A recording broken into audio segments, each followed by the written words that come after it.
Para você que está aí de casa, bom dia ao nosso culto online, e eu quero nessa manhã te convidar a estar aqui por inteiro, a se entregar completamente, porque o alimento, ele é um alimento espiritual, e ainda que você esteja da sua casa, você pode ser sustentado pelo amor do nosso Pai. Então eu quero orar com você e pedir que o Senhor encontre o teu coração nessa manhã. Pai Santo e Eterno Deus, nós te louvamos por mais uma manhã. Obrigada porque as tuas misericórdias se renovam. Obrigada porque o Senhor nos escolheu e esse dia é um dia especial. Nós estamos aqui juntos, mesmo que online, nós queremos a manifestação do Senhor, Pai. Através das palavras, não só daqui declaradas, mas de todo esse culto, Pai. Nós te entregamos as nossas vidas e entregamos cada vida, cada lar que aqui representa. Em nome de Jesus. Amém.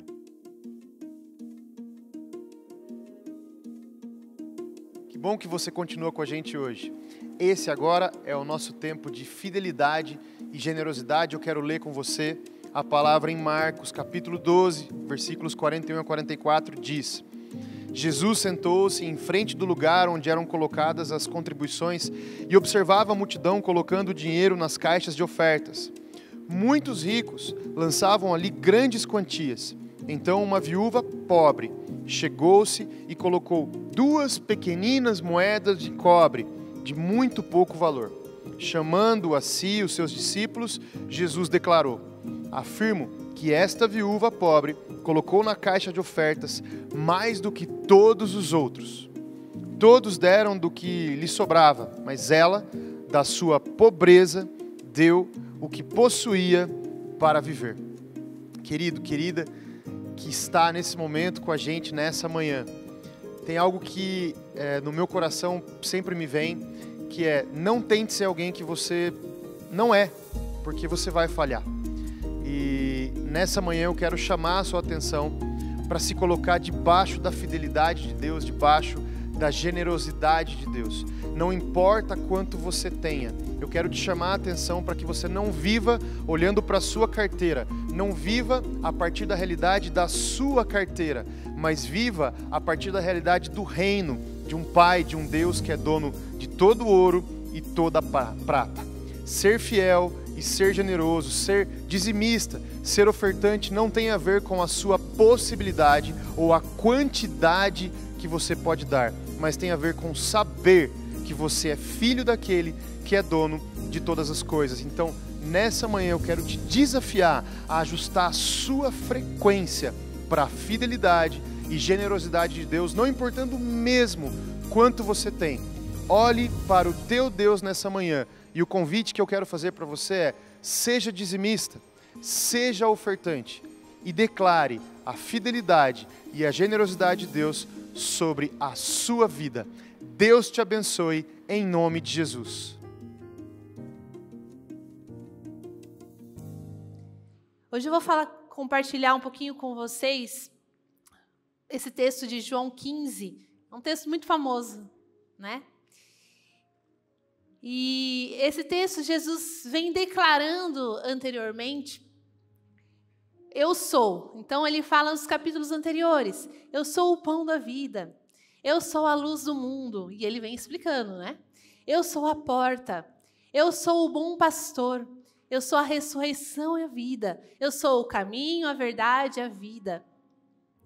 E por último ele vem falando, eu sou a videira verdadeira. Então Jesus vem mostrar para os seus discípulos, em João 15, a profundidade da nossa ligação com Ele, a profundidade da nossa relação com Ele, o quanto que essa união que nós, que nos declaramos discípulos de Jesus, né, e também os seus discípulos na época, o quanto essa união ela é orgânica, o quanto ela é vital e o quanto ela é profunda. Ela é orgânica porque é algo natural. Ela se desenvolve naturalmente, é uma relação que se desenvolve naturalmente. E ela é vital porque ela é essencial para a minha vida e para a sua vida. E ela é profunda porque ela é enraizada. Ela é algo que vai fundo, é algo que vai forte.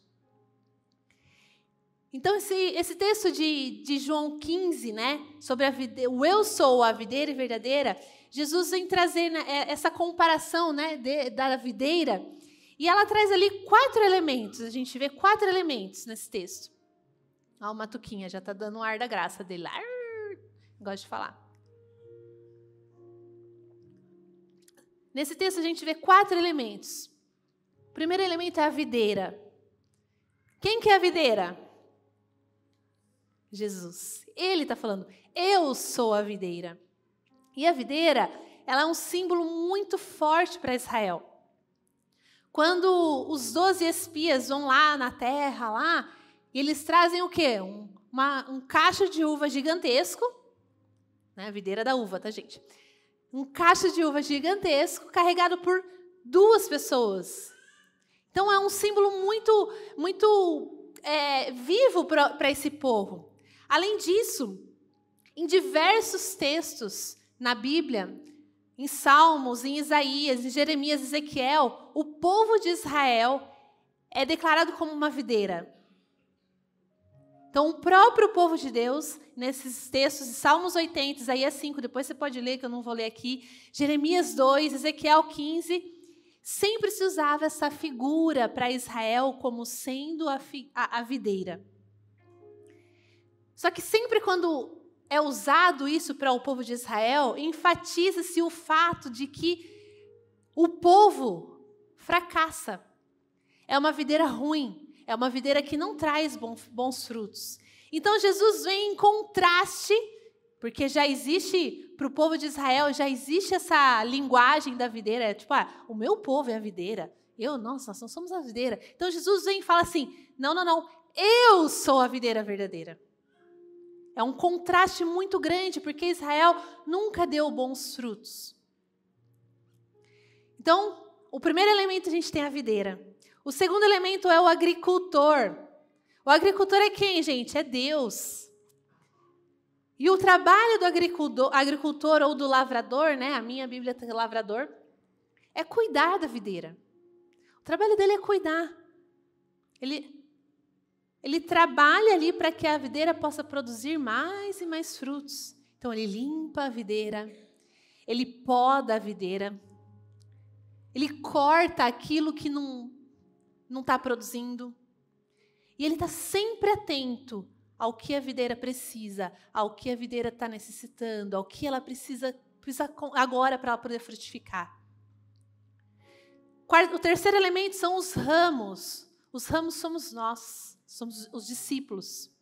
E um ramo sozinho, ele é frágil. Um ramo sozinho, ele é infrutífero. E pasmem, um ramo sozinho, ele é imprestável, porque ele não vai produzir nada.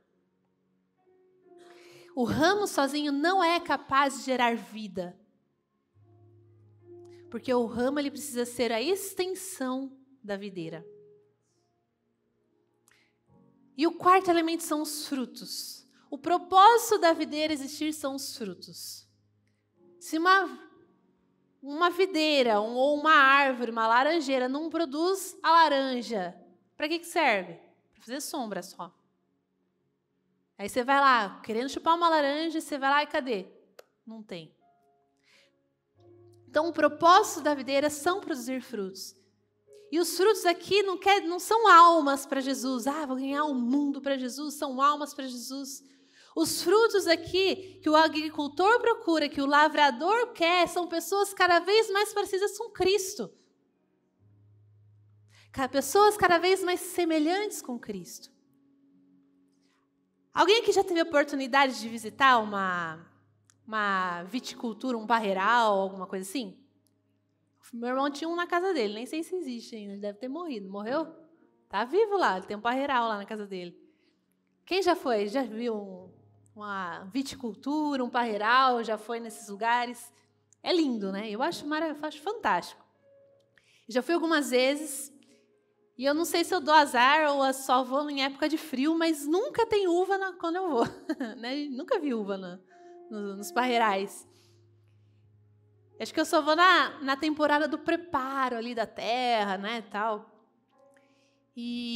Mas em todos os lugares que eu fui, que eu visitei, todos os ramos, os parreirais, eles estão amarrados em estruturas. Você já reparou isso? Que ele fica amarrado em estrutura? Que fazem com que os ramos fiquem na vertical. Por quê? A tendência natural do ramo é ir para baixo. Crescer para baixo. É estranho falar crescer para baixo. Mas a tendência natural dele é cair, é descer para baixo. E os galhos que crescem junto ao chão, eles não vão ser frutíferos. Por quê? Fica ali, pegando pó, pegando a terra ali, fica coberto de poeira, se chove, ficam lamaçados, mofam. O que vai acontecer? Esse galho vai morrer. Porque ele não é para ele ficar ali no chão, é para ele ficar na vertical, é para ele ficar no alto. Além disso, se aquele ramo não estiver amarrado, qualquer chuva forte, qualquer vento, derruba. Alguma semelhança com a nossa vida, se a gente não estiver junto à videira, se a gente não estiver ligado, alguma semelhança? Então, o ramo produtivo ele precisa deixar que o agricultor cuide dele. Ele precisa se deixar ser amarrado. Ele precisa se deixar ser podado. E esse texto de João 15... esqueci de falar, o tema da minha palavra é permaneça. Permaneça. E o texto de João 15, ele fala muito sobre o nosso relacionamento com Cristo. A palavra permanecer, ela é usada 10 vezes em 11 versículos. Para você ver o quanto é importante a gente permanecer. É interessante que essa semana, no grupo da liderança, o compartilhou um texto de 1 João. Em 1 João, fala de novo o mesmo apóstolo falando, permaneça, permaneça, permaneça. Não era Jesus falando ali, era o apóstolo João falando para a igreja lá de Éfeso, permaneça, permaneça. Permaneça. Permanecer no dicionário significa continuar sendo, prosseguir existindo, ficar, conservar-se. Permaneça aqui para nós significa ligar-se intimamente. Ligar-se intimamente. Porque o propósito de Deus não é que você ou eu, que a gente faça mais coisas para Ele. Eu preciso fazer mais coisas para Jesus. Eu preciso mais coisas. Não. Jesus só quer que você escolha estar mais tempo com Ele. Ele quer se relacionar com você. E Deus, Ele, como agricultor, como lavrador, Ele está sempre trabalhando na vida daqueles que permanecem em Cristo. Está sempre trabalhando na vida daqueles que permanecem na videira. E estando na videira, não tem como a gente não passar pelos processos para dar fruto. Existe um processo, certo? Você não chega lá e planta e pá, nasceu a uva. Existe um processo. Tem que limpar, tem que cuidar com amor. E quem faz isso é Deus. E um desses processos que a Bíblia fala é a poda. Então, lá no versículo 1 fala: eu sou a videira verdadeira e meu pai é o lavrador. Todo ramo que estando em mim não dá fruto, ele corta. Ele quem corta? Deus. E tudo que dá fruto, ele poda. Quem que poda? Deus. Para que dê mais fruto ainda. Então, o propósito de Jesus aqui, quando ele faz essa comparação, é mostrar que Deus, o nosso Pai, ele está trabalhando na vida de todos os que permanecem em Jesus. Para quê? Para que produza mais e mais frutos. Não sei você, mas eu fico muito feliz de saber que Deus trabalha na minha vida. Amém? Você fica feliz? Eu fico muito feliz. Só que daí quando eu leio que ele poda, eu falei, podar não é legal. Você gosta de ser podado? Você chega lá no seu trabalho com uma ideia fantástica para o seu chefe e tal. Ele fala assim, não. É legal? Você passa horas estudando, horas matutando o negócio. Você chega e fala, não. Você chega para o seu líder de célula e fala, vamos lá, vamos fazer isso, isso, isso. E ele fala, não. Podar não é legal. Ser podado não é legal.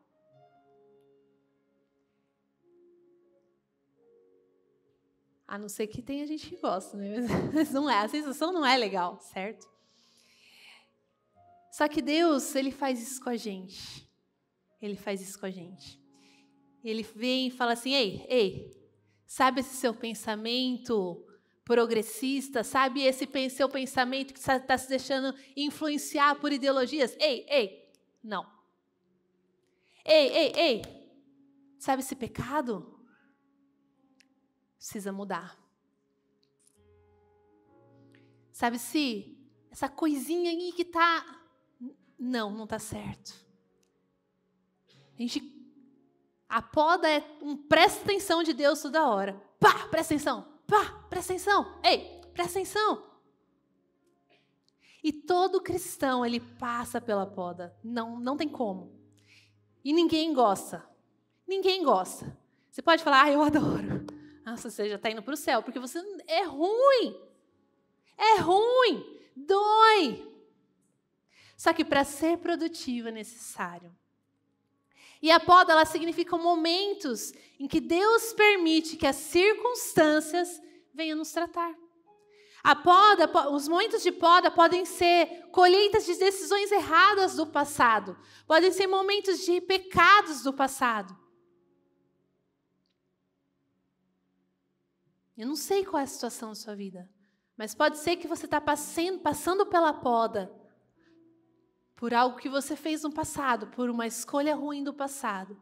Só que essa poda, ela vai trazer uma correção para a sua vida, e uma disciplina, e um alinhamento, que Deus está falando assim, sabe aquilo lá que você escolheu? Te trouxe até aqui. Mas eu estou te podando, eu estou te corrigindo, mas porque eu quero te levar até ali. Momentos de poda podem ser simplesmente um esticar de Deus. Às vezes você não errou no passado, não tem pecado, nada, mas Deus está te convidando para um próximo patamar. Deus está te convidando para que você vá para outro lugar. Então ele fala, eu vou te podar. Mas aí você pensa, Senhor, por que eu estou passando por isso? O que eu fiz? Eu não fiz nada. Você faz aquele check-up da vida. Fala assim, eu não fiz nada. E Deus te fala, realmente você não fez nada. Só que você está passando por esse momento porque eu tenho um propósito para você. E para você chegar até esse lugar, eu preciso te refinar, eu preciso te aparar, porque esse lugar necessita de alguém dessa forma. Talvez você esteja perdido agora. Tenha perdido algum negócio. Vamos trazer para a nossa linguagem, para a nossa realidade. Às vezes você perdeu dinheiro em algum lugar, alguma coisa, investiu e perdeu. Talvez você tenha perdido a sua saúde. Você não fez nada para perder a sua saúde, você se cuida. No meu caso, eu perco o sono todo dia, não sei porquê. Brincadeira. Mas é uma poda, viu? Perder o sono é uma poda. Mas é por causa do bebê, gente. Só que eu questiono Deus, sabia? Várias noites acordadas eu falo, Senhor, por que esse menino não dorme? dorme. Senhor, o Gael dormiu a noite inteira, o que eu fiz? Eu mereci, o menino não dorme. E Deus fala, nada, estou te refinando, vai orar. E eu oro. Fico orando, estou acordada, vou orar. Talvez o momento de poda para você seja você perder o seu status. Perdeu seus seguidores. Eu não sei qual é o que a poda significa para você. Só que nós precisamos entender que o viticultor, o agricultor, o lavrador, ele está atento.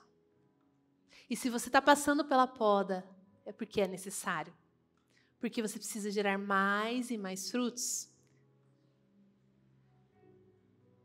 O agricultor, ele entende que ele precisa trabalhar para que a tendência natural da planta ela é crescer para baixo. Nossa, é muito ruim falar crescer para baixo. Porque crescer é para cima, né? Ele sabe que a tendência natural, e a nossa tendência natural é a gente se enterrar. A nossa tendência natural é de medo. A nossa tendência natural é da gente se esconder. A nossa tendência natural é errar, é pecar, porque a nossa natureza é pecadora. Só que os galhos precisam ser removidos. O ramo precisa ser limpo. Deus segue o mesmo processo. Ele corta, ele remove das nossas vidas tudo aquilo que tira a nossa vitalidade e nos impede de frutificar. Então Deus, imagine Deus vindo com aquele tesourão. Vocês já viram o tesourão de jardinagem? Na sua vida. Aqui, ó, isso aqui não. Ó, isso aqui não. Além disso tudo, a poda tem muito a ver com paternidade. Tem muito a ver. A poda é um privilégio para os filhos. A Bíblia diz lá em Hebreus 12, diz assim, de 5 a 9. Vocês se esqueceram da palavra de ânimo que lhes dirige como filhos? Meu filho, não despreze a disciplina do Senhor, nem se magoe com a sua repreensão, pois o Senhor disciplina quem ama e castiga todo aquele a quem aceita como filho. Suportem as dificuldades, recebendo-as como disciplina. Deus os trata como filhos. Pois qual o filho que não é disciplinado por seu pai? Se vocês não são disciplinados e a disciplina é para todos os filhos, olha isso, que interessante, gente, que importante. Se vocês não são disciplinados e a disciplina é para todos os filhos, então vocês não são filhos. Mas sim ilegítimos. É muito forte. E aí ele continua falando sobre a disciplina. Quantos aqui são pai ou mãe? Educar é difícil? Disciplinar é difícil? A gente estava antes estudando, indo para cá, antes de ir para a igreja, com o Mateus toda hora. Não mexe. Não puxa o livro. Não come a grama. Não puxa o cabelo, não morde. Não. Disciplinando toda hora. A primeira coisa que ele aprendeu a fazer. Ele fala, não, ele... Assim, ó, não. Não. É difícil. Esses dias o Gael não quis ir para o inglês, né? Já contei essa história? Acho que não. Nossa, contador de história. Ele não quis ir para o inglês. Não vou para o inglês, não foi. Vai ficar uma semana sem videogame, celular, televisão. O que mais? Isso aí. Tá bom. Ele falou, tá bom, todo topetudo. Tá bom. Eu falei, nossa, não acredito que ele não vai. Porque quando a gente tira essas coisas, dá um desespero nele, dá um faniquito. Ele falou, nossa, eu vou ficar sem. E ele falou, não vou. Se manteve ali, não vou. Não foi no inglês. E aí eu estou trabalhando de casa. Aí ele veio, mãe, o que eu posso fazer? Porque eu não posso assistir televisão, não posso jogar, não posso... Né? Falei, inventa. Você escolheu essa disciplina. Era para você ir para o inglês. Tá bom, voltou, quarto. Pegou um caderninho, começou a escrever. Mãe, pesquisa aí para mim, me dá uma folha para eu fazer conta. Bom, menos mal, né? Pelo menos está estudando, né? E aí fez as contas, tal. Passou 1 hora do castigo só. Mas e agora? O que eu faço? Não tem mais o que fazer. E aí eu e o conversamos com ele. Aí eu falei, você está arrependido? Aí ele, o que é arrependimento? Eu falei, arrependimento é você mudar. É você não ter mais essa atitude. Arrependimento é você entender que errou e mudar. Ó, não vou mais fazer isso. Ai, mãe, eu estou arrependido. Falei, então pede perdão. Né? Ele tinha o que tinha tratado a situação. Né? Então, quando seu pai chegar, você pede perdão para ele. Quem sabe a sua punição não cai. Ai, tá bom, mãe, vou pedir perdão. Consequência, não é punição. A gente não usa punição. Quem sabe a sua consequência não cai por terra e você não pode voltar a usar, mas você precisa pedir perdão.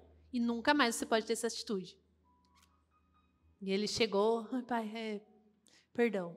Aí ele fica todo manso, vira um doce. Disciplina. Disciplina.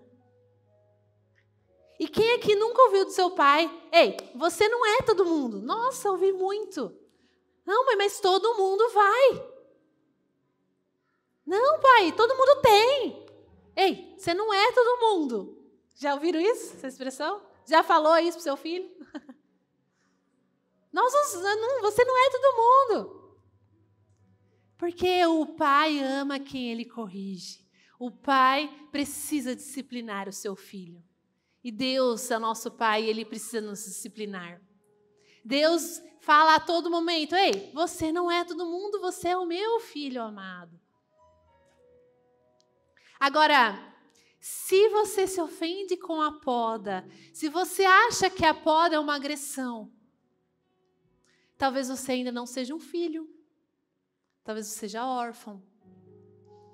E aí talvez você tenha que entender a sua posição ali na videira. Você precisa ter consciência que o pai corrige quem ele ama. E a poda é um meio de Deus para te fazer frutificar mais e mais. A poda dói. O nosso instinto natural de sobrevivência é evitar a poda. Sabe por quê? A gente é mestre em autocorreção. Sabe quando você escreve a mensagem no celular e dá lá o escrito, só que é outra palavra? A gente acha que a nossa vida vai se autocorrigir, só que não. A nossa vida não tem o autocorretor do WhatsApp, do iPhone, do Android, qual for. E a gente pensa assim, não tem problema uma falta de caráter aqui. Tudo se ajeita no final. E aí a gente pensa, um pecadinho, não tem problema. Porque Deus é bom. Deus não é bom? Deus não perdoa? E a gente se esquece da outra parte que fala que Deus ele é bom, mas ele é justo, ele odeia o pecado. E vamos indo nessa onda. Tudo pode, essa onda ideológica, os valores sendo perdidos. Ei, não é normal. Não é normal. Não existe autocorreção. Se você ignora alguma coisa, algum erro, algum pecado, alguma falta de caráter, algum valor que não é conforme a palavra de Deus, só vai piorar. Se você ignora, mais piora. Mas se você deseja alcançar o máximo de Deus para a sua vida, diga sim para a poda. Porque a poda é só para os ramos que estão vivos e que podem frutificar. Porque quem não é podado é porque não está na videira. Quem não é podado é porque não dá fruto, já foi cortado da videira, já está longe. Deus, ele trabalha na nossa vida quando a gente permanece. Quando a gente permanece. Veja só, Judas, ele andava com Jesus, não andava? Judas sentava à mesa com Jesus, não sentava? Compartilhava do pão, do vinho com Jesus? Judas ouviu todos aqueles ensinamentos. Só que foi um ramo que não permaneceu. Foi o ramo que foi cortado e lançado fora. Deus, ele nunca Veja bem, se você faz parte da videira, ele não vai te cortar. Ele vai te podar, mas cortar não. Mas você precisa permanecer. E permanecer, Jesus ele traz 8 verdades nesse texto de João 15. 8 verdades que nós precisamos considerar na nossa vida sobre o permanecer. Primeiro que permanecer em Cristo é um imperativo e não uma opção. João 15:4 diz, permaneçam em mim e eu permanecerei em vocês. Jesus não está falando, se você quiser, de boa, mas de boa mesmo, você pode permanecer em mim. Não, permaneça em mim. Eu vou permanecer em você, mas você precisa permanecer em mim. É uma ordem, é um imperativo. Porque Deus se interessa em se relacionar com você, como eu disse no início. Deus, ele interessa mais em você do que nas suas atividades. E permanecer não equivale, importante isso aqui, igreja, não equivale ao quanto você sabe de teologia, ou ao quanto você sabe da Bíblia, ou quanto sua vida é perfeita. Permanecer é você ter fome, você ter sede de Deus. Permanecer, enquanto você permanece, você busca. Enquanto você permanece, você aguarda, você ama, você ouve, você responde Jesus.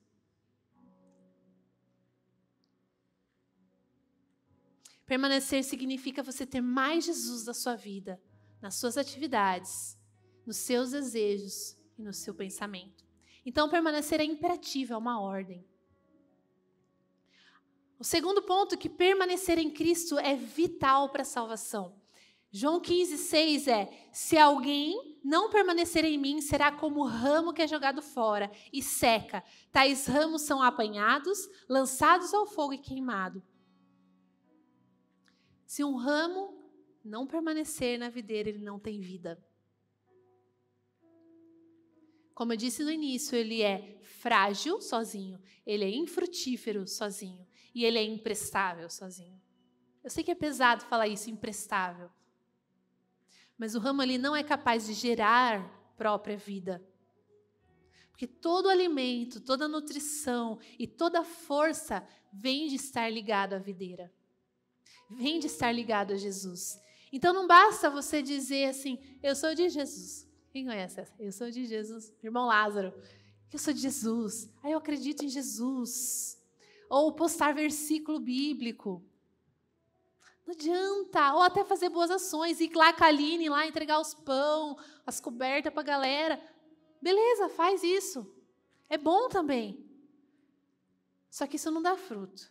O que dá fruto é você permanecer em Jesus. O que dá fruto, o que dá vida é você permanecer em Jesus. Enquanto eu permaneço em Jesus, eu vou lá e dou a coberta e dou o pão e a vida flui através de mim. O terceiro ponto é, eu vou correr um pouquinho que está tarde. Permanecer em Cristo é vital para produzir frutos.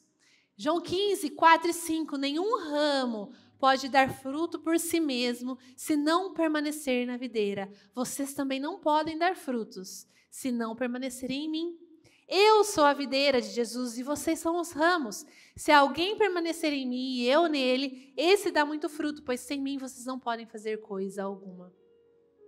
Vocês lembram aquele meme que rolou um tempo, faz uns 15 anos, que é... 15 anos. Tem gente que nem tinha nascido aqui. A Maite acho que não conhece. A Thaís não conhece. As árvores somos nós. E o agricultor é Jesus. Vocês lembram? O jardineiro, sei lá, eu sou tão ligada que nem isso eu sei direito. O jardineiro, né? Jesus. Está errado, além do português está errado, teologicamente está errado. Porque nós não somos a árvore, né? Jesus é a árvore, a gente é só ramo. E o agricultor não é Jesus, é Deus Pai, está tudo errado. Brincadeiras à parte. Mas nada a ver, né? Permanecer em Cristo é vital para produzir bons frutos. E você precisa saber que você não é o seu fruto. Você é resultado de permanecer em Jesus. O seu fruto é resultado de estar na videira. Porque às vezes a gente fica orgulhoso. Nossa, que fruto que eu dei, hein? Olha quantas pessoas vêm na minha cela. Olha Nossa, eu orei e a pessoa foi curada. Cara, não. Você permaneceu em Jesus. Jesus fez através de você. O fruto, ele é resultado da sua perseverança em permanecer na videira. Porque o fruto, ele representa tudo aquilo que a gente ora de forma efetiva. O fruto, ele representa e inclui a obediência aos mandamentos de Cristo. O fruto é a experiência da alegria, da paz, do amor que nós temos vivendo em Cristo. Fruto é testemunho. E o quarto, são 8, o quarto, permanecer em Cristo é evidência de que somos discípulos de Cristo. No versículo 8, meu Pai é glorificado pelo fato de vocês darem muitos frutos e assim serão meus discípulos. Falei para o pessoal hoje de manhã que a prova de você ser um discípulo de Jesus não é a perfeição, mas é a frutificação. E eu falei já, frutificar é você estar cada vez mais semelhante a Cristo. Nossa, mas aí é perfeito. Jesus não espera a nossa perfeição. Ele espera que a gente permaneça. Quinto, permanecer em Cristo é vital para experimentar o fluir do amor de Deus. Como o Pai me amou, assim eu os amei. Permaneçam no meu amor. Quando a gente tem intimidade com Deus, a gente sente o amor de Deus. Quantos já sentem o amor de Deus?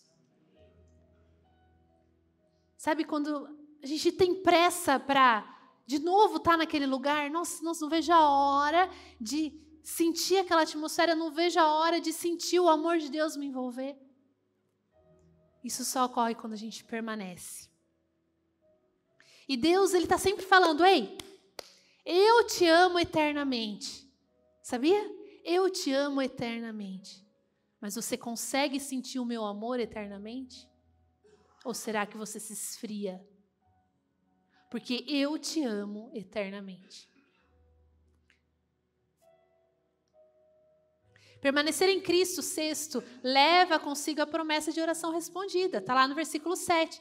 Se vocês permaneçam em mim e as minhas palavras permanecerem em vocês, pedirão o que quiserem e lhes será concedido. Porque a oração eficaz, ela é fruto de um relacionamento com Deus.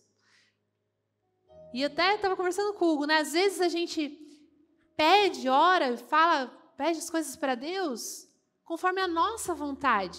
Só que a partir do momento que a gente tem uma relação, um relacionamento íntimo e profundo com Deus, a gente tem a consciência e começa a pedir aquilo que está no céu.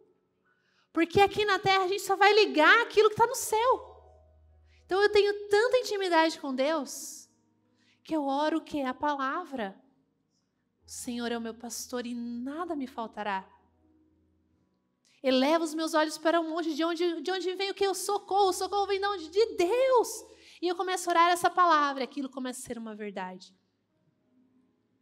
A oração, ela é eficaz e ela é respondida porque ela é fruto de um relacionamento profundo.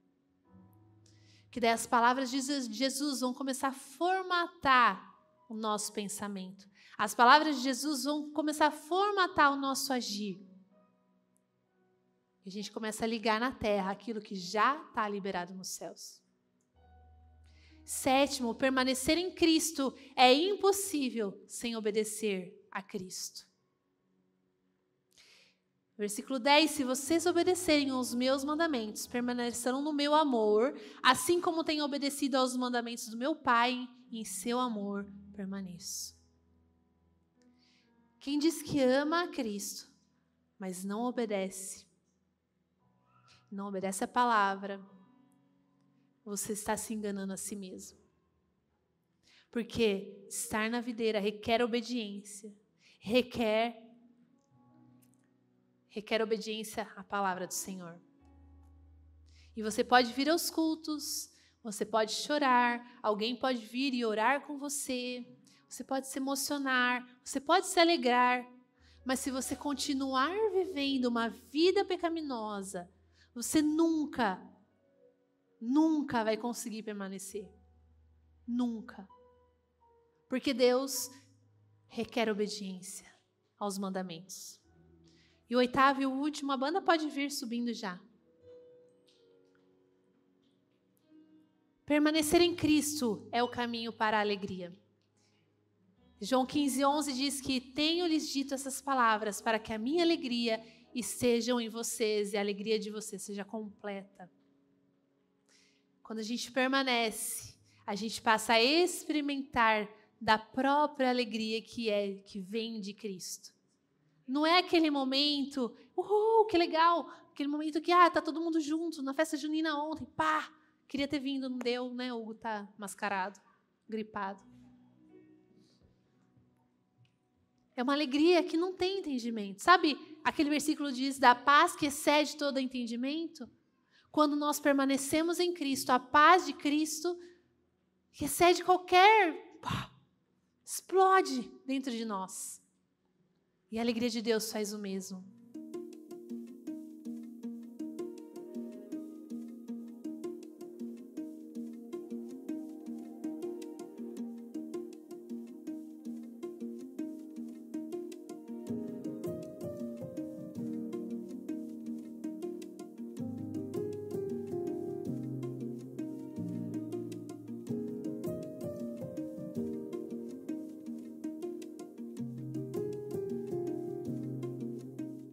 Glória a Deus, como é bom, né? Ouvir a palavra de Deus, como é bom estar na presença de Deus, sempre Ele tem uma mensagem pra gente, porque além da misericórdia dEle que se renova toda manhã, sempre Ele tem uma palavra aos nossos corações. É muito bom estarmos juntos. Convido você a estarmos juntos também na próxima semana, que você tenha uma boa semana, cheio da presença de Deus, em nome de Jesus. Tchau!